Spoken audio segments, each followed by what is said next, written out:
Palos de la Frontera, agosto de 1492, en el puerto fluvial del Tinto. 3 barcos se mecen amarrados a las boyas. Son pequeños, ridículamente pequeños para lo que se les pide. La Pinta, la Niña y la Santa María. Juntas suman menos de 400 toneladas de desplazamiento. Los marineros que las tripulan miran el océano abierto al oeste, con una mezcla de escepticismo y terror. Hoy vas a descubrir qué eran exactamente esos 3 barcos, cómo estaban construidos, qué tecnología llevaban, y cómo fue posible que navegaran 33 días sin ver tierra firme con herramientas tan primitivas. Y vas a entender por qué esos barcos fueron el puente entre el mundo antiguo y el mundo nuevo, y cómo su éxito cambió para siempre la historia humana. Pero antes que nada, necesitamos aclarar algo importante. No sabemos exactamente cómo eran esos barcos. Cristóbal Colón no dejó planos. Los documentos que tenemos son reportes oficiales, diarios de viaje, cartas, descripciones de terceros, ninguno detallado técnicamente.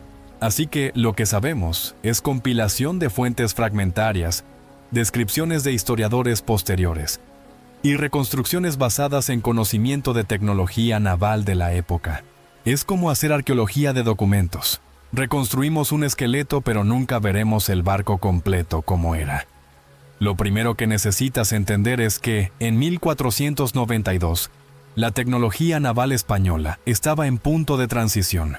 El Mediterráneo había sido centro de construcción naval durante siglos. Galeras, galeotas, carabelas, pero España también tenía presencia atlántica. Carabelas portuguesas eran famosas por rondar la costa africana. Naos castellanas transportaban mercancías entre Castilla e Italia. La Santa María probablemente fue construida en el norte de España, quizá en Galicia. Las carabelas, la Pinta y la Niña, posiblemente en Portugal o el sur español. Cada barco reflejaba tradiciones distintas. Mediterráneo, Atlántico Norte, Portugal, eran híbridos tecnológicos. La Santa María es la más grande, el buque capitana donde navegó Colón.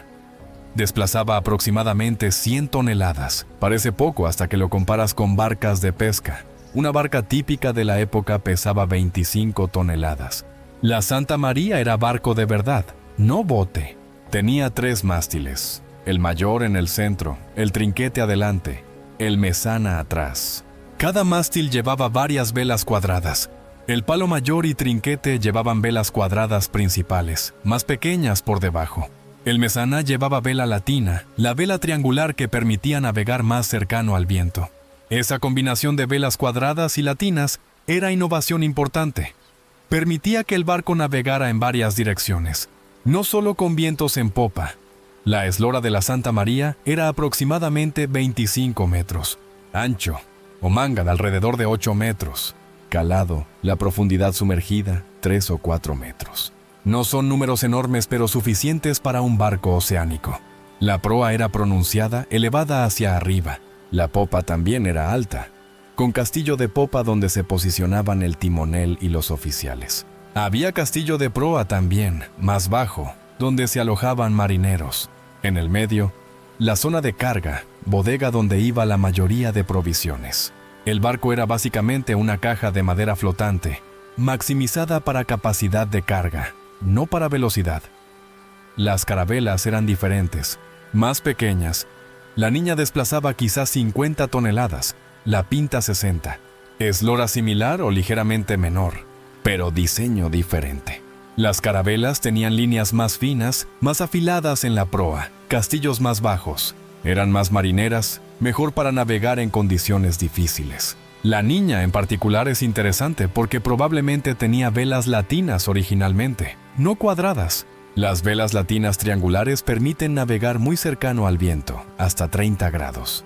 Velas cuadradas requieren más viento lateral, pero durante el viaje, probablemente cambiaron las velas, de la Niña a cuadradas para aprovechar mejor los vientos alisios que soplan consistentemente de este a oeste, en esa latitud.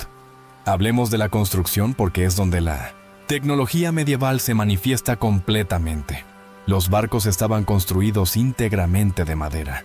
No había metal excepto en herrajes menores, clavos de hierro, argollas. El casco era madera de roble principalmente, que es fuerte pero pesada, pino para las velas y cabos, aunque muchos cabos eran cáñamo importado. La madera provenía de diferentes lugares según disponibilidad: el roble ibérico, el pino del Báltico, el cáñamo ruso o italiano. Era economía integrada. Se cortaba madera en bosques de Castilla, se transportaba a puertos costeros, artesanos la trabajaban en astilleros. La construcción era proceso largo. Primero se establece la quilla, el hueso principal del barco. Luego se levanta la proa y la popa. Entonces se agrega el esqueleto, cuadernas transversales que dan forma al casco. Todas esas piezas se unen con través longitudinales. La junta entre piezas es donde ocurre la magia. No se usa clavo alguno en la estructura principal. En su lugar, se cortaba espiga, pequeña proyección de madera en un extremo de una tabla que encaja en mortaja, hueco en otra tabla. Luego se golpeaba una cuña de madera en la junta para asegurarla. Era técnica más débil que tornillos modernos, pero funcionaba. Miles de juntas de espiga mortaja mantenían los cascos juntos. Una vez que el esqueleto estaba listo, se agregaban las planchas del casco externo. Esto era proceso cuidadoso. Las planchas tenían que ser cuidadosamente cortadas, ajustadas, calafateadas. Calafatear significa rellenar las grietas entre planchas con estopa, un material fibroso, y luego sellar con alquitrán caliente o brea. Si el calafateado era deficiente, el barco hacía agua constantemente. Era problema crónico. Incluso barcos bien construidos requería bombeo continuo. La Santa María probablemente hacía agua moderadamente. Colón reporta que el barco estaba siempre mojado, sus provisiones dañadas por humedad, sus hombres incómodos. Es queja que aparece en muchos diarios de navegación de la época. Barcos mojados, fríos, incómodos. Si te está interesando cómo eran estas naves históricas, suscríbete y dime desde dónde del mundo nos acompañas en este viaje a 1492. Continuemos. Una vez construido, el barco requería mantenimiento constante. La madera se pudría en agua salada. Bacterias, hongos, moluscos llamados bronas que se comen la madera. Todo atacaba el casco. La única solución era sacar el barco del agua regularmente, raspar el casco para remover incrustaciones, reparar daño. La Santa María, después del viaje de 1492, fue desmantelada, probablemente porque el daño era demasiado para justificar reparación. Se construyó fuerte de madera con los restos, llamado La Navidad, en la costa de la Española. El fuerte no duró mucho. Incendios, ataques, deterioro, lo destruyeron en meses. El aparejo del barco, las velas, cabos, poleas, era tan importante como la estructura. La Santa María probablemente tenía 40 a 50 cabos principales de varios grosores. Cabos gordos, del espesor de un brazo, izaban las velas. Cabos más finos controlaban forma y ángulo. Todos eran cáñamo tejido, producido en fábricas especializadas principalmente en Francia e Italia. Cáñamo de buena calidad era caro. Un barco gastaba fortunas en cabos durante su vida, y el cáñamo se pudría constantemente en ambiente marino. Marineros trabajaban regularmente retorciendo fibra nueva para reparar cabos dañados. Era trabajo sin fin. Las velas eran lino, tejido en grandes fábricas. Una vela principal de barco del tamaño de la Santa María medía aproximadamente 10 metros por 8 metros. Pesaba 400 kilogramos. Izar, una vela requería 30 hombres jalando cabos coordinados. Bajarla, igual. El proceso era peligroso. Los marineros en las cofas, plataformas en lo alto del mástil. Balanceándose 50 metros sobre el agua, doblaban la vela manualmente. Accidentes ocurrían.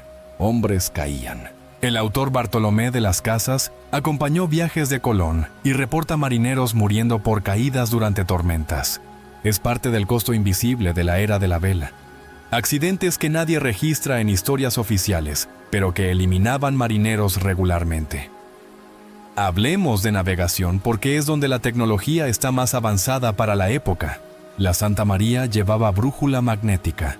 Es instrumento revolucionario que permite navegar sin referencias visuales. La aguja magnetizada apunta norte, permitiendo mantener dirección. Pero la brújula no es perfecta. Hay declinación magnética. El norte magnético no coincide exactamente con el norte geográfico. A finales del siglo XV, la declinación era conocida aproximadamente, pero no con precisión. Además, cerca de acumulaciones de hierro, la aguja se desvía. En un barco de madera eso no es problema, pero es factor que consideraban los navegantes. Punto. Colón llevaba también astrolabio, instrumento que permite medir la altura del sol sobre el horizonte. Conociendo la altura solar en momento determinado del día, se puede calcular latitud.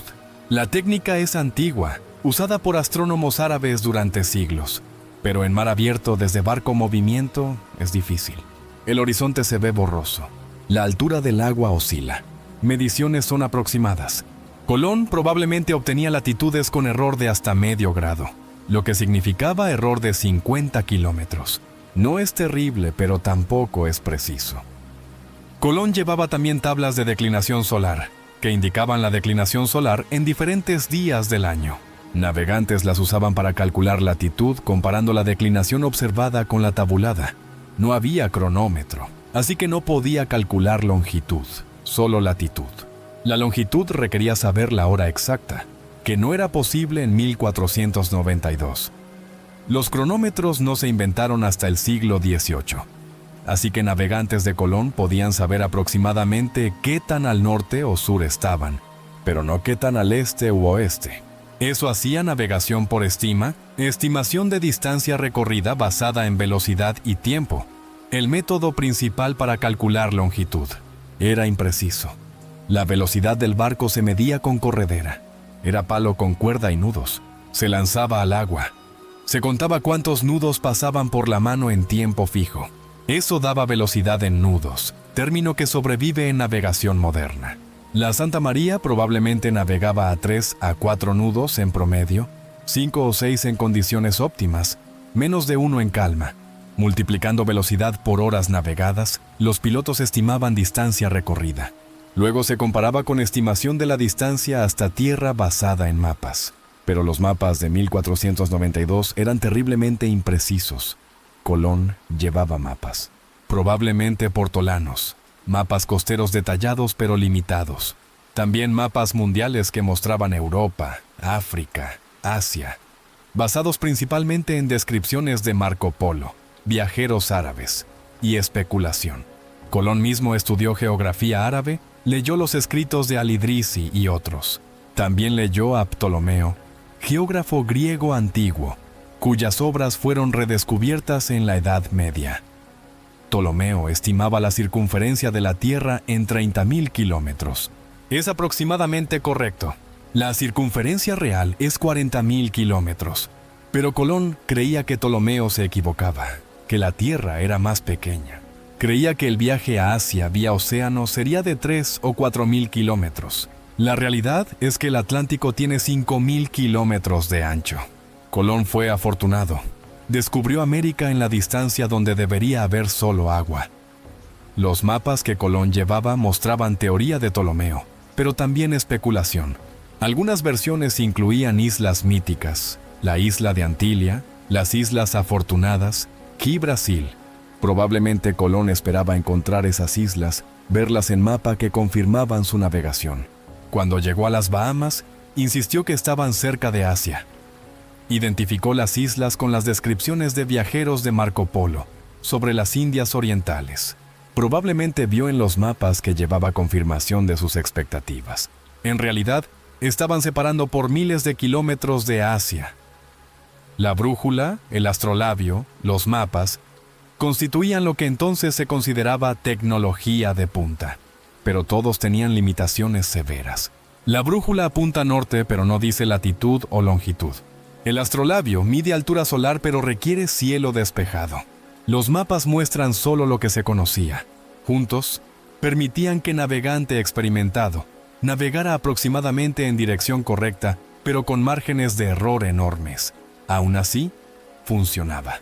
Marineros españoles y portugueses habían estado navegando por la costa africana durante décadas. Bajaban, exploraban, volvían. Habían perfeccionado técnicas de navegación por estima. Sabían cómo leer clima, vientos, corrientes. Cuando Colón propuso navegar hacia el oeste hacia Asia, no era tan disparatado como suena. Había precedentes. Viajeros medievales hablaban de tierras al oeste, aunque la mayoría de expertos pensaba que distancia sería demasiada. Colón simplemente fue más optimista o más ignorante, dependiendo de perspectiva. La tripulación de los 3 barcos sumaba aproximadamente 90 hombres, la mayoría marineros profesionales, algunos soldados, algunos escribas. Hay debate sobre si incluía esclavos o criminales. Probablemente había de ambos. Era típico en expediciones reclutar condenados a muerte, ofrecerles perdón a cambio de servicio. Es forma de conmutación de pena. Algunos de los 90 probablemente eran criminales que preferían aventura incierta a muerte segura. Colón mismo como capitán tenía posición complicada. Formalmente, era almirante y gobernador de lo que descubriera, pero era extranjero en barcos españoles tripulados por marineros españoles. Había tensión. Los marineros cuestionaban sus órdenes. En la ruta había motín incipiente. Los marineros querían regresar. Colón amenazaba con castigo. Insistía en continuar. Finalmente, llegaron tierra justo a tiempo. Si hubieran continuado otra semana sin avistar tierra, probablemente los marineros lo habrían depuesto por la fuerza, capturado el barco y regresado a España.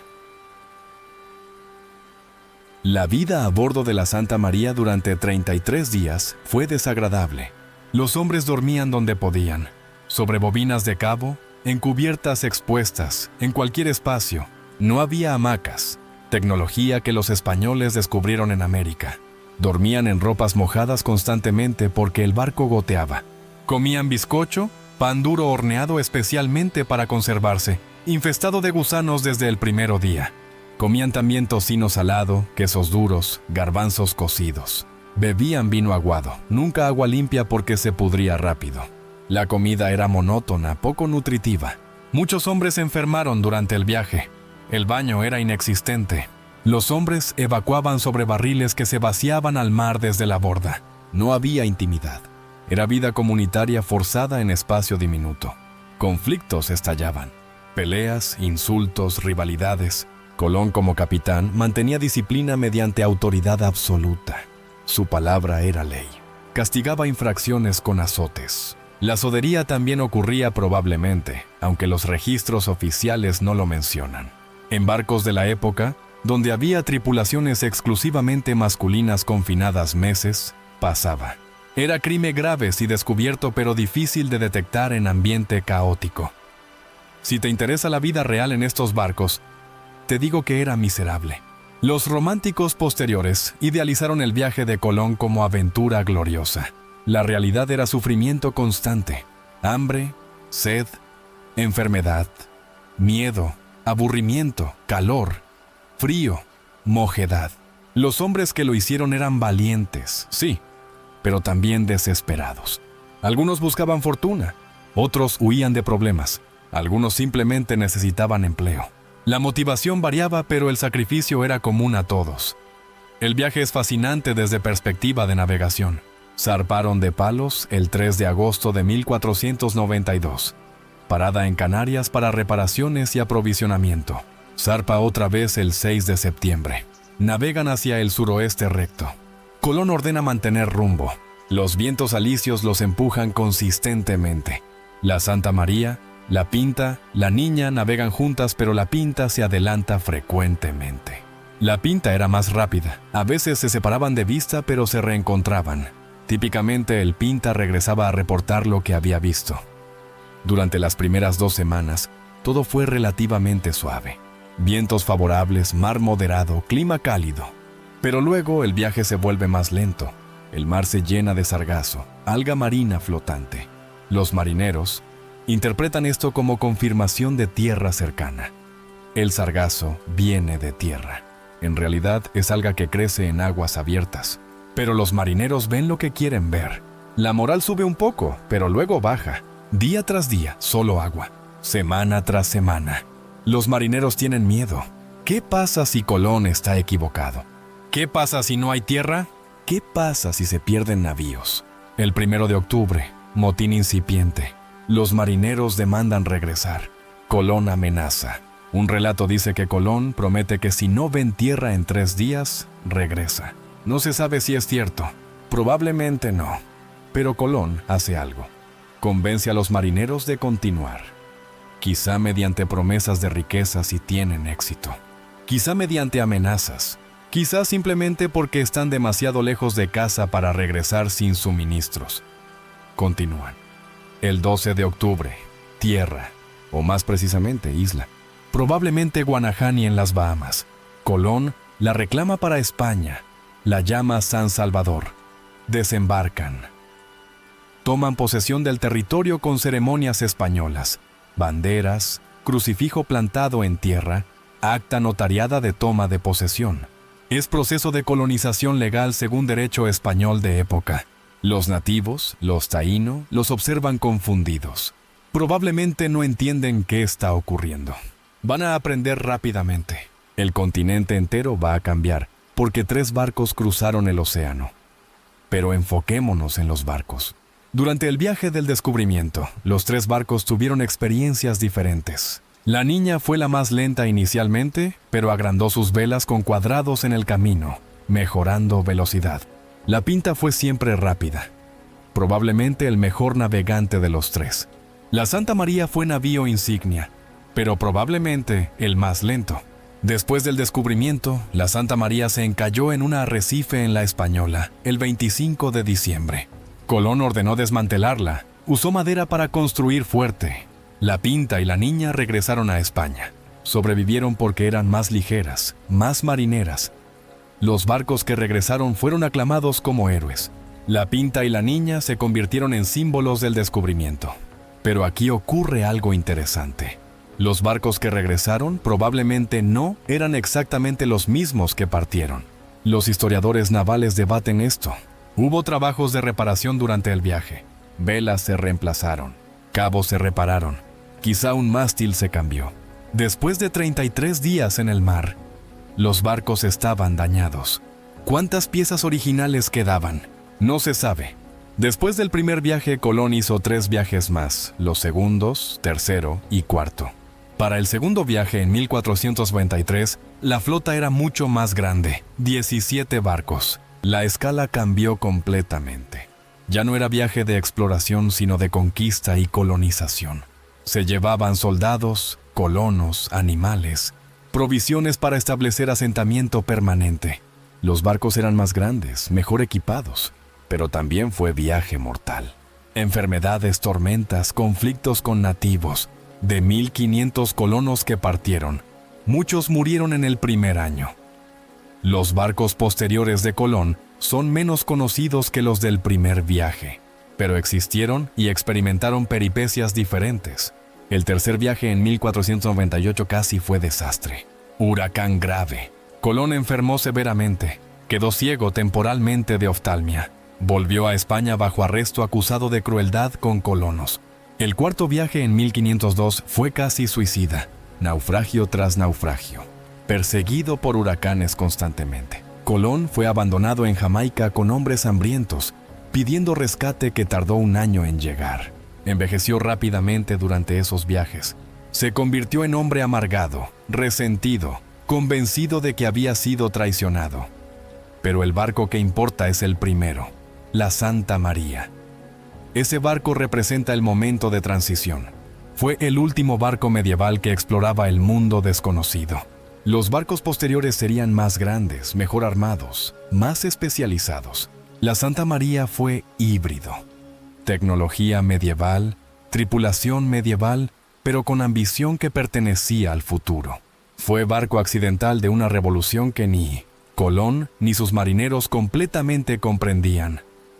Hablemos de lo que representaban esos barcos en contexto de 1492. Europa occidental estaba en fin de Edad Media y principio de Renacimiento. La tecnología estaba mejorando. La brújula, el astrolabio, mejor construcción naval. La teoría geográfica estaba evolucionando, pero seguía siendo mundo donde viajes oceánicos largos eran excepcionales y peligrosos. Colón fue audaz en intentarlo. Sus marineros fueron valientes en participar. Los barcos fueron canales del cambio histórico sin que nadie lo supiera completamente. El destino de los barcos tras su retorno es interesante. La Niña continuó navegando durante años. Se reporta que fue usada en otros viajes, posiblemente el tercer viaje de Colón. Eventualmente se hundió, pero cuándo exactamente no está claro. La Pinta desapareció de registros históricos. Pudo haber naufragado, pudo haber sido desmantelada, pudo haber sido perdida sin documentación. La Santa María, como dijimos, fue desmantelada para construir fuerte en la Española. Lo que es importante es que esos barcos fueron primeros de su clase, aunque no lo supieran. Primeros en cruzar el Atlántico sin tocar tierra intermedia. Primeros en contacto europeo con América. Primeros en abrir ruta que cambiaría el mundo. Cada barco siguiente que cruzara el Atlántico estaría viajando en ruta abierta por la Santa María, la Pinta, la Niña. Cada flota posterior estaría usando tecnología refinada, pero basada en la misma tecnología que llevaban esos 3 navíos. Es tema profundo. Cómo los objetos materiales, los barcos, reflejan y facilitan cambios históricos. Los 3 barcos de Colón no eran revolucionarios en tecnología. Carabelas y naos similares existían antes, pero la combinación de esos barcos específicos, navegante específico, momento histórico específico, creó oportunidad. Si Colón hubiera tentado el viaje 20 años antes, probablemente habría fracasado o desaparecido. Si hubiera esperado 20 años después, otros lo habrían hecho primero. Pero en 1492, con esos barcos, con esa tripulación, ocurrió. Hablemos ahora sobre la construcción más en detalle, porque queremos entender las limitaciones y capacidades de esos barcos. Un carpintero de astillero en 1492 pasaba años aprendiendo su oficio. No había escuelas. Era aprendizaje directo. Joven trabajaba con maestro carpintero durante 7 años, aprendiendo a cortar madera, unir piezas, calafatear. Era oficio celoso. Los secretos de construcción se guardaban celosamente. Diferentes regiones tenían diferentes tradiciones. Los constructores del Mediterráneo construían diferente de los del Atlántico. Los constructores portugueses diferente de los españoles. La madera de construcción provenía de bosques específicos. El roble para cascos porque es fuerte, pero resiste corrosión marina. El pino para vergas, los palos horizontales que sostienen velas. El castaño para tablas interiores. Cada tipo de madera tenía propiedades específicas. Era ciencia práctica desarrollada a lo largo de siglos. Los constructores navales sabían intuitivamente qué madera funcionaba dónde, sin comprender completamente la física subyacente. Las herramientas eran manuales. Sierras, cinceles, martillos, taladros. Todo trabajo a mano. Construir un barco tomaba meses, a veces 1 año o más. El proceso no era lineal. Se construía el esqueleto, se probaba la forma, se ajustaba si era necesario, se agregaban planchas, se probaba flotación, se ajustaba lastre. Era proceso iterativo de prueba y error. Cuando el barco estaba completo, se botaba al agua en ceremonia.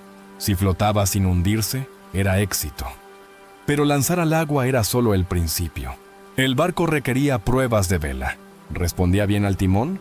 ¿Navegaba en línea recta o derivaba? ¿Qué velocidad máxima alcanzaba? ¿Cuánta agua hacía en condiciones normales? ¿Cuánta en tormenta? Algunos barcos se encontraban deficientes.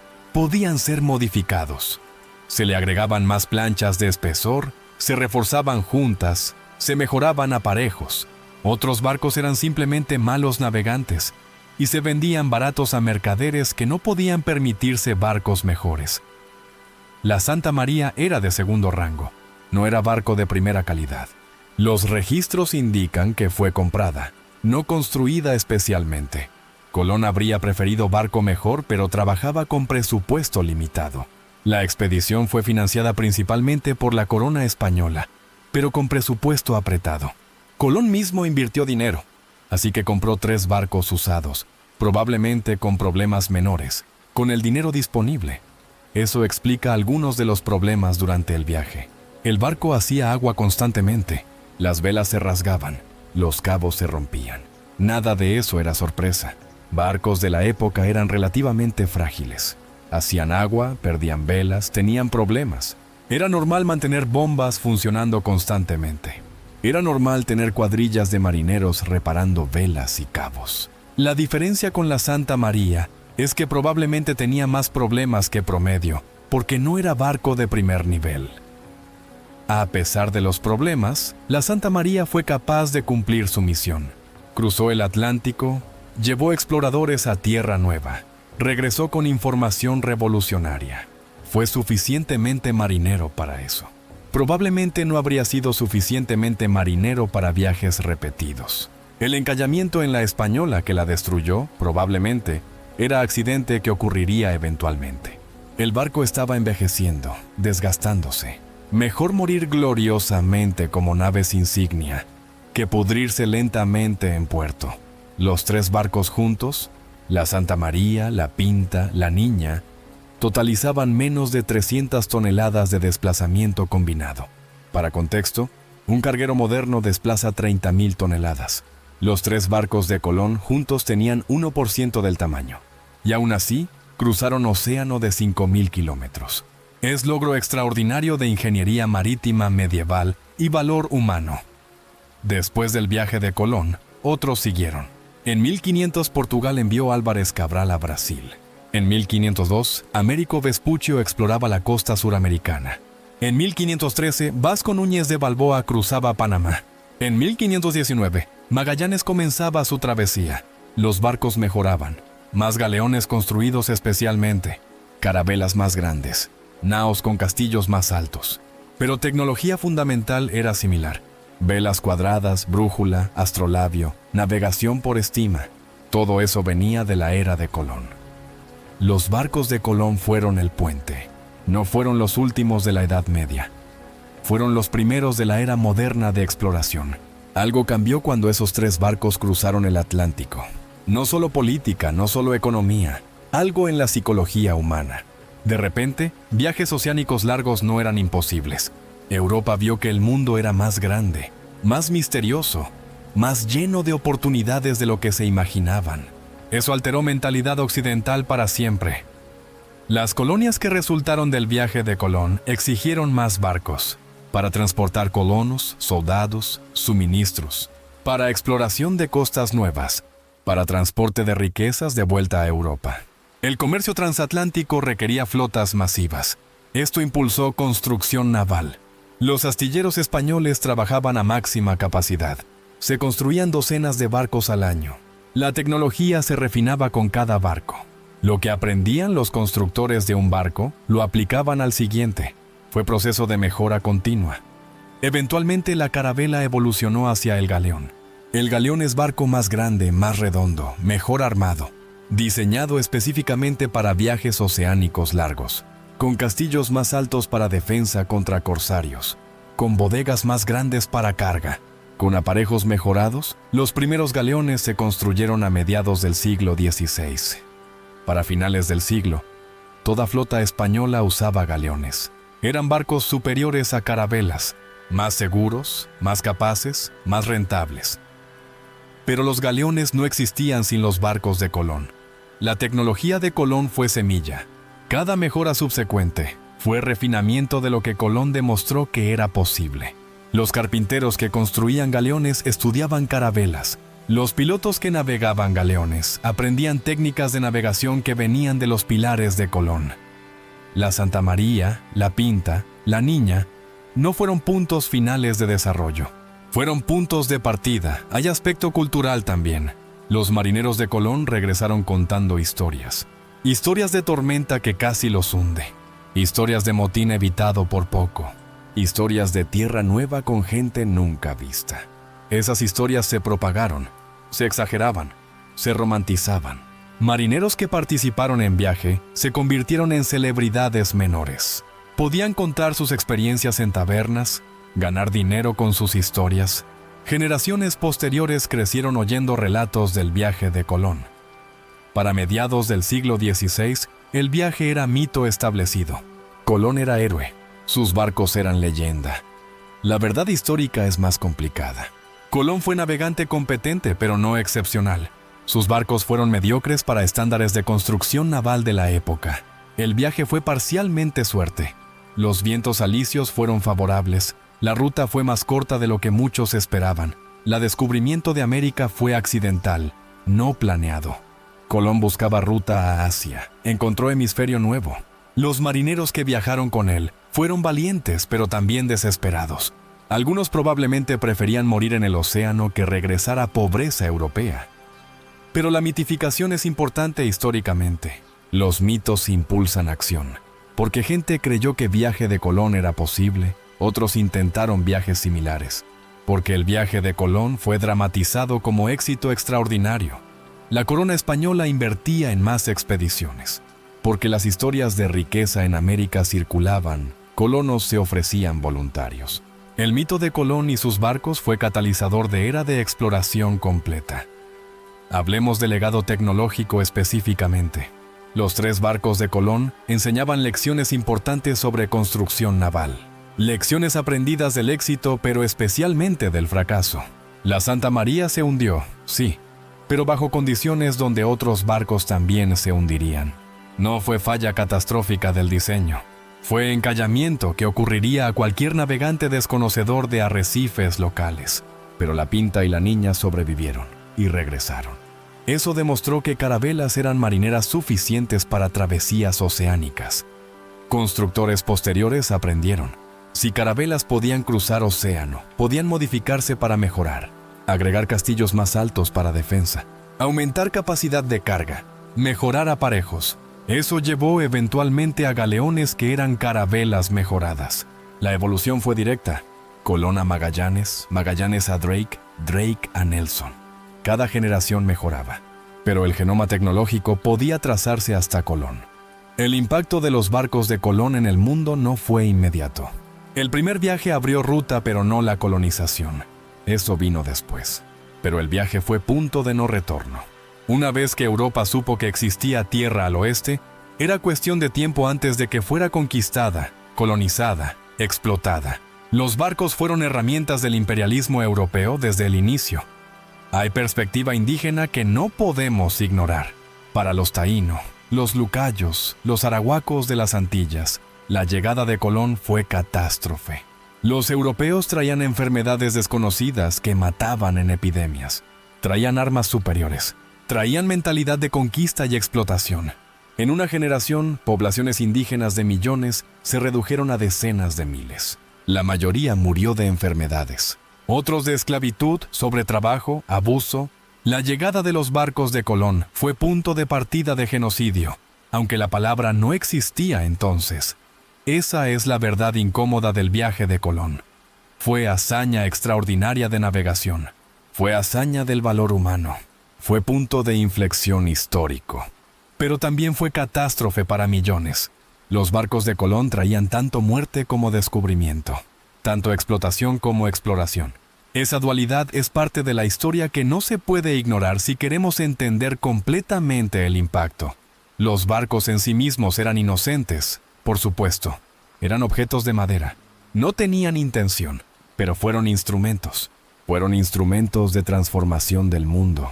La Santa María, la Pinta, la Niña, abrieron rutas que permitieron invasión de 2 continentes. Permitieron comercio transatlántico que esclavizó millones de africanos. Permitieron la transferencia de enfermedades que alteró equilibrio demográfico global. Para bien o para mal, esos barcos cambiaron el mundo. Ahora pensemos en la tecnología desde perspectiva de materiales. Los barcos de Colón eran de madera. Eso limitaba su tamaño. La madera tiene resistencia limitada. Barcos de madera pueden crecer solo hasta cierto punto antes de que su propio peso los quiebre.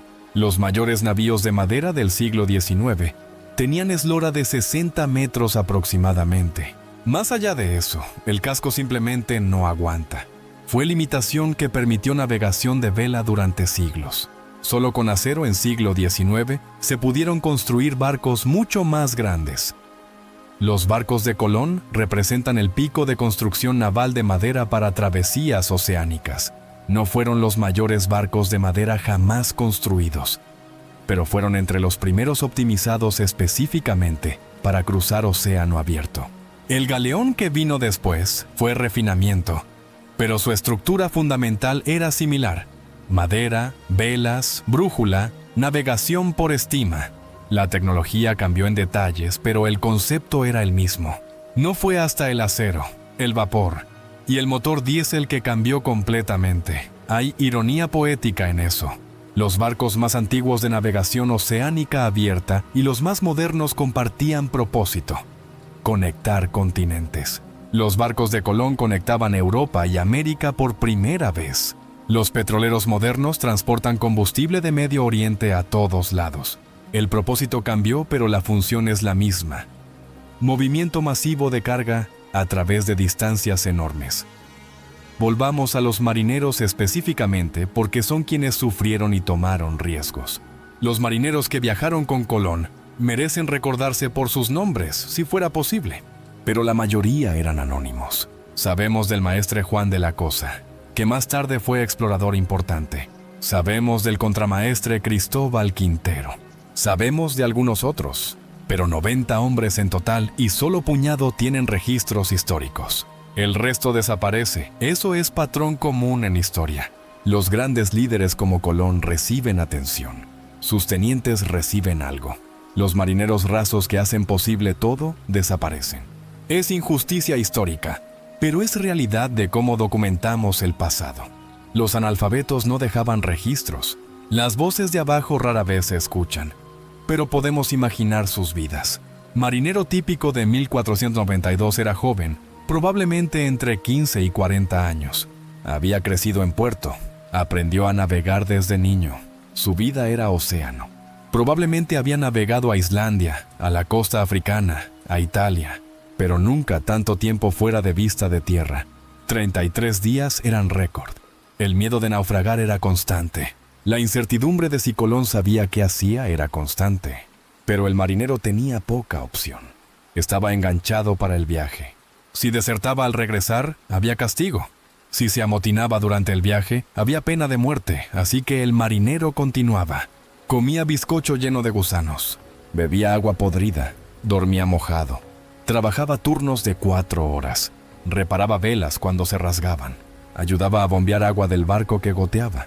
Cuando pasaban tempestades pequeñas, ayudaba a asegurar aparejos, cortaba cabos si era necesario, rezaba. Cuando el barco se movía suavemente, descansaba. Cuando llegaban a tierra, corría al costado para ver si era la tierra prometida. El marinero que regresaba después de 33 días cambió. Envejeció mentalmente, aunque físicamente era más joven. Vio cosas que otros marineros no vieron. Tierra desconocida, gente desconocida, culturas nuevas. Regresó a España y posiblemente se desvanecía en anonimato de puerto. Otros marineros lo conocían como marinero de Colón, pero nada más. Eventualmente era reemplazado por marineros nuevos. Su experiencia fue valiosa pero no registrada. Murió probablemente sin que nadie supiera quién fue o qué hizo.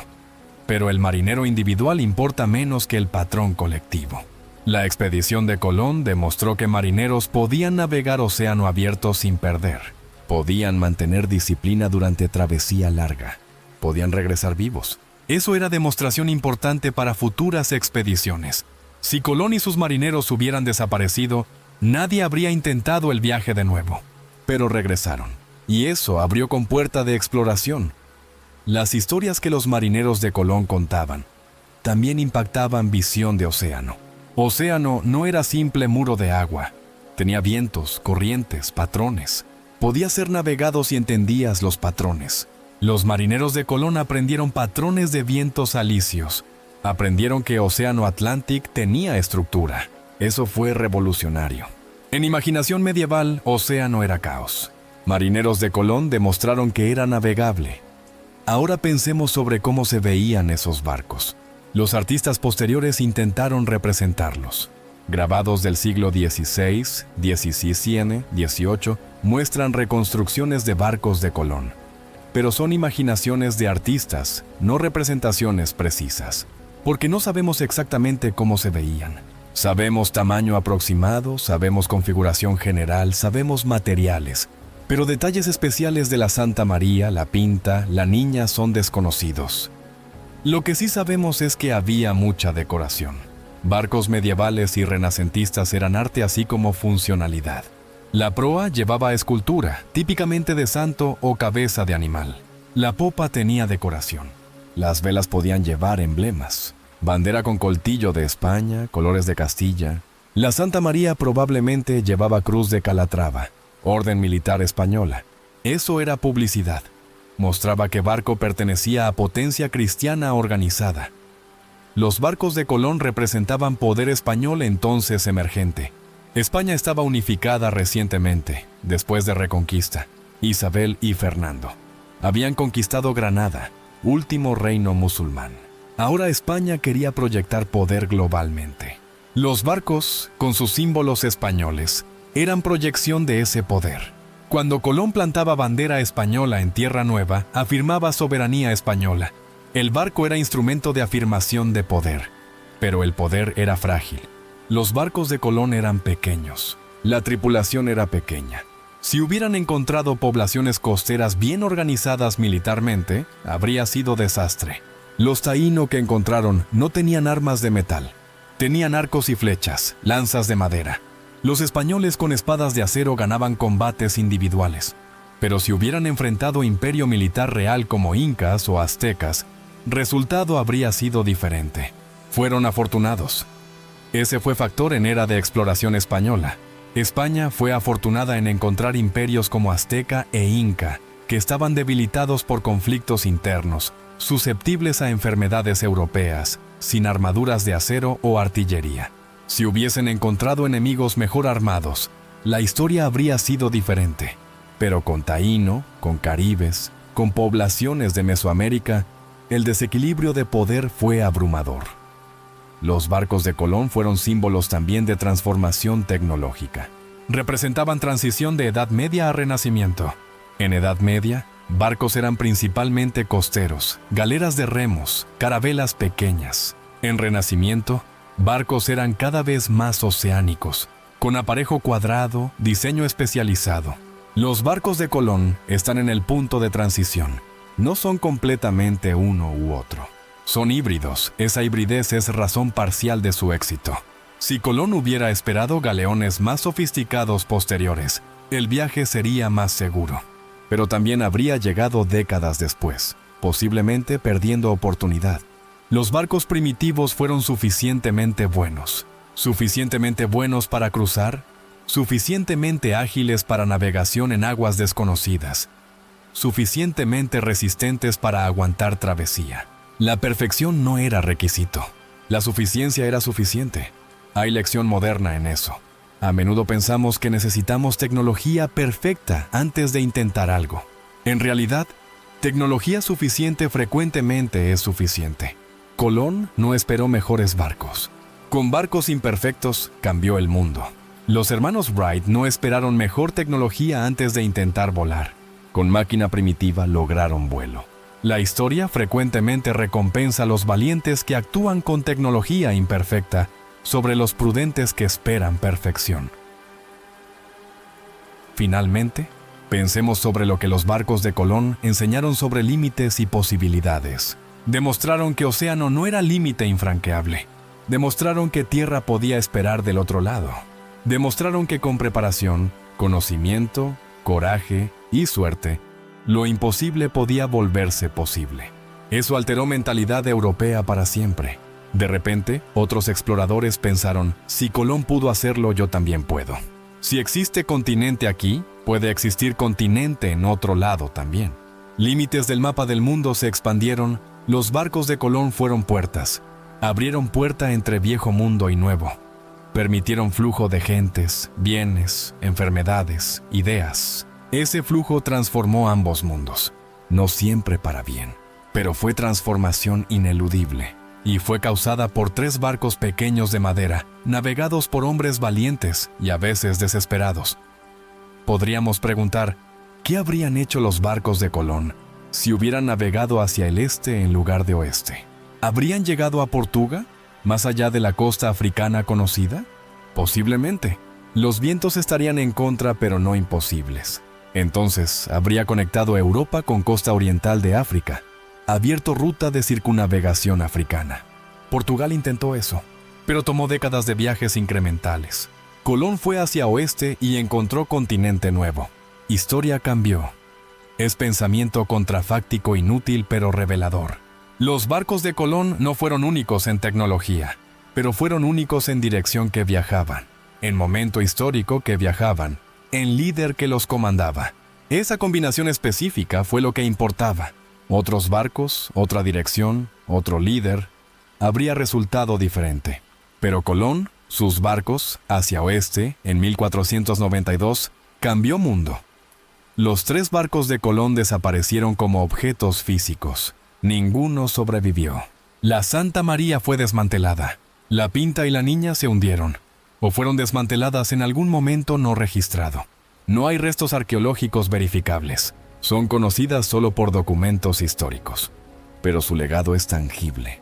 Toda la era de exploración, la globalización temprana, la conquista de América, el comercio transatlántico, todo fluyó de esos 3 barcos.